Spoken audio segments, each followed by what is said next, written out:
Olá, hoje vou dar dicas sobre contratos de locação, né, de forma a minimizar problemas.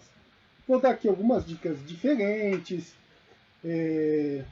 heterodoxas, mas que melhoram a segurança jurídica da relação entre as partes. E eu não sou dono da verdade. Se tiver uma dica diferente, você pode colocar nos comentários ou mandar umas ideias para mim, né?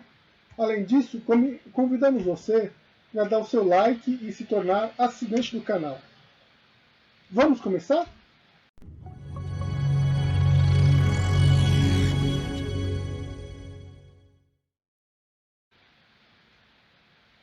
Contratos de locação, não importa se é residencial ou comercial, dão muita litigiosidade, muita dor de cabeça.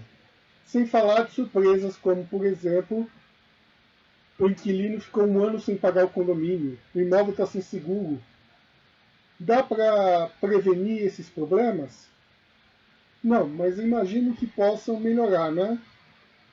Com a melhor redação do contrato de locação. Vamos verificar alguns aspectos diferentes e pouco observados do contrato de locação para minimizar problemas. Dica número 1. Averbar o contrato em cartório. Poucos fazem isso porque custa dinheiro, né? Mas se você colocar o contrato de locação na matrícula, você vai ter essencialmente 3 vantagens. Primeira delas, o direito de preferência. O que é o direito de preferência na locação? O direito do locatário fazer a primeira oferta, né? O locador é obrigado a ofertar o imóvel por 30 dias para o locatário nas mesmas condições que está no mercado, né? E o locatário tem até 30 dias para dar a resposta. A segunda dica importante sobre averbação em cartório seria referente à manutenção da vigência. Por que isso?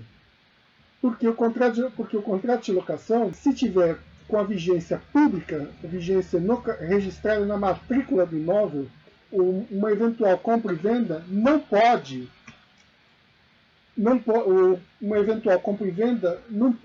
deixar de... O comprador não pode dizer que não sabia. Essencialmente isso. A terceira dica seria a possibilidade da renovatória. O que é a renovatória? Pontos comerciais, contrato de 5 anos, podem entrar com ação judicial querendo a renovação do contrato, né? Por quê? Porque o ponto comercial vive daquele contrato, vive daquela posição geográfica. Por exemplo, o restaurante na Faria Lima. Se ele se mudar, ele vai perder a clientela, vai perder a reputação. Ele tem que estar ali naquele ponto. Por isso, você pode entrar com ação judicial pedindo a renovatória da locação. Mas tem que estar averbado na matrícula. Estar averbado na matrícula do imóvel dá uma presunção absoluta da certeza do fato. Por quê? Matrícula é documento público. Você vai fazer qualquer negócio com o imóvel, o cara não mostrou a matrícula, 171. Se a informação que está na matrícula é presumida verdadeira, porque qualquer um pode consultar uma matrícula de imóvel.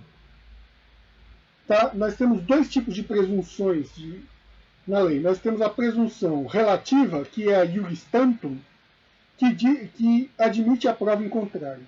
Existe a presunção absoluta, que é a presunção iure et de iure, a presunção absoluta.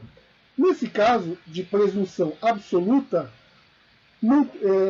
que é o caso de informações que estão em matrícula de imóvel, não se admite prova em contrário, né? Não se admite documentação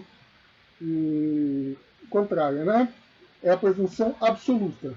Ou seja, por isso, o contrato de aluguel deve estar na matrícula até para gerar essa presunção absoluta, né? Tanto para a renovação, para a vigência do contrato e para o exercício do direito de preferência. Né? Não se pode negar direitos que não estejam verbados na matrícula. A segunda dica seria referente ao seguro. Se o imóvel pegar fogo e não tiver seguro, o que acontece? Você perde imóvel. Se desabar, fala-se 2. Ah, mas os prédios não desabam, não é coisa assim. Mas imagina você ser um em 1 milhão que teve uma situação do estilo Palace 2. Né? Por isso que os contratos de locação têm de ter obrigação do inquilino contratar seguro. Mas você tem certeza mesmo que contratou? Você sabe se o seu imóvel que está sendo ocupado pelo inquilino está segurado? Você tem certeza? Contratar seguro, quando previsto em contrato de locação, é falta contratual que permite o despejo. Ou seja, muita gente, o que faz? Utiliza a não contratação da locação como motivo de despejo. Por outro lado, você realmente quer contar que o inquilino vai segurar? Por que em vez disso você não contrata o seguro e cobra a restituição? Né? Contratar o seguro e cobra a restituição garante que o imóvel está segurado. Terceiro aspecto, cota condominial. Né? Aqui vamos falar em conjunto, né? O terceiro aspecto e o quarto aspecto, que é o condomínio. Né? Cota condominial e IPTU são obrigações própria rei, obrigações resultantes da propriedade da coisa. Né? Comprou, vendeu, obrigatoriamente tem a coisa, você tem a obrigação da coisa. Você tem certeza que o inquilino vai pagar o IPTU? Tem certeza que o inquilino está pagando as cotas condominiais? Quando a administradora do condomínio cobra a cota, vem cobrar a cota condominial, sendo que, como fato gerador da cota condominial é a propriedade, ela não vai atrás do inquilino, ela vai atrás de você, proprietário do imóvel. Depois, não adianta você dizer que o responsável pela cota condominial é o inquilino. Você no máximo pode pedir em ação de regresso. E aí, você quer ter a conta bloqueada, você pega de surpresa numa execução? Tem certeza? Inclusive perder o imóvel? Sim, porque dever condomínio pode fazer o imóvel para leilão, né? Como garantir que a cota condominial está pagando em dias? Tem certeza que o inquilino está pagando? Uma forma é o quê? É você ficar em cima, né? Vai no site da administradora, ver se as prestações anteriores foram pagas, etc. Ficar em cima. Outra alternativa é o proprietário paga e aí você cobra a restituição da cota condominial, né? Porque aí a responsabilidade é proprietário com inquilino. Ah, não está pagando condomínio. Despejo por descumprimento de obrigação contratual acessória.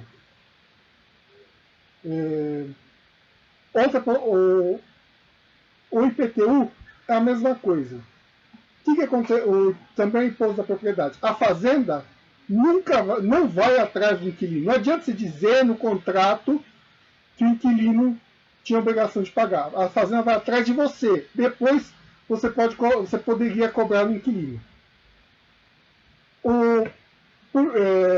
Por que isso? Vejamos o artigo 32 do Código Tributário Nacional. Artigo 32. O imposto de competência dos municípios sobre a propriedade territorial, predial territorial urbana tem como fato gerador a propriedade. Grifo importante aqui, fazenda vai direto do proprietário indicado no cadastro da prefeitura, né? O domínio útil ou a posse de bem por natureza ou associação física. O dono paga, o dono é responsável perante a fazenda. Sempre. Ou seja, como nós vamos fazer o inquilino pagar a obrigação acessória de pagar o IPTU? O que a gente pode fazer para evitar esse problema? O proprietário paga o IPTU, quando perante a prefeitura ele está quite e cobra a restituição do inquilino. Ah, o inquilino não pagou. Despejo por descumprimento de obrigação acessória.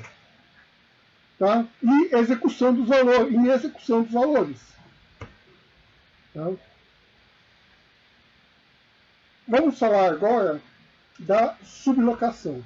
O que é a questão da sublocação? É muito comum o proprietário ser pego. Alugou o imóvel e de repente tem lá outras pessoas que ele não queria. Lascou, tem que despejar as duas pessoas. Como a gente evita esse problema? Disciplinando a sublocação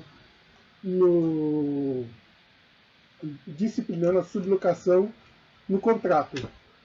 Ah, você pode sublocar? Pode. Então tem que estar escrito no contrato. Ah, e se não quiser sublocar? É proibida a sublocação. Então escreve no contrato. É proibida a sublocação.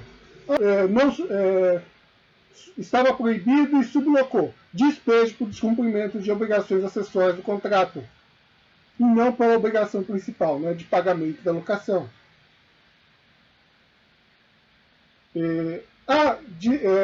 Sublocou em termos diferentes do que foi negociado. Despejo por descumprimento de obrigação acessória de contrato e não pelo pagamento pagamento. Ah, permitiu a sublocação. Então que esteja escrito no contrato. E aí o objetivo é evitar surpresas referentes à sublocação. Finalmente, a questão da arbitragem, né? Locação residencial é uma locação protegida. Existem algumas relações, mas num grau de proteção intermediário. Existem situações como, principalmente contratos civis convencionais, cada um sabe o que está fazendo. Outros que são contratos protegidos, né? Relação de família, relação de consumidor, relação trabalhista, que são, nessas relações muito protegidas, não é permitida a arbitragem privada. No trabalhista, só é permitida a arbitragem privada numa categoria especial que surgiu com a reforma trabalhista, né? Do trabalhador numa situação super favorável, cuja remuneração em carteira de trabalho é 2 vezes superior ao INSS. E aí essa relação não poderia ser feita por ato privado. Mas todos os outros contratos de trabalho são pela Justiça do Trabalho. E a locação, como funciona? É o intermediário. Por quê? Porque a locação tem algumas proteções, proteção da vigência, proteção do ponto comercial, proteção para determinados imóveis para destinações especiais, né?